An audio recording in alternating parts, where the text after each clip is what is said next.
Sitting on the porch of their farmhouse in Cuba, Victor Gonzalez, a retired Cuban Baptist pastor, and his wife Sarah tell stories about their 40-plus years in ministry. For a moment, you might forget this is one of the world's last holdouts of communism, but soon the conversation reminds you. Victor and Sarah met at the Baptist Seminary in Havana. Victor was studying to be a pastor. Sarah was planning to be a missionary, but then Cupid shot his arrow, she said, laughing. The seminary didn't allow students to date, so they began meeting for prayer. They've been praying together ever since. Their prayers have helped Victor and Sarah weather some tough times in Cuba.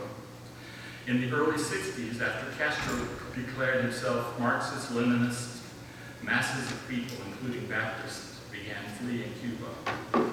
Victor was offered a pastorate in the United States, along with a house and a car. He declined the offer. He said, as long as I can preach in Cuba, I'll stay here. This is our Jerusalem. Another challenge came in 1965 when 55 Cuban Baptists and 2 Southern Baptist missionaries were imprisoned by the government of Cuba. Fortunately, not Victor or Sarah. The Baptists and missionaries were charged with illegal monetary exchange, ideological diversionism, and counter-revolutionary activities. Eventually, after several years, all were freed. But the crisis left a spiritual mark on the Baptists of Cuba, especially the convention's senior leaders. Prison was my second seminary, said Leoncito Vigila, the convention's president. He was in prison for 4 years.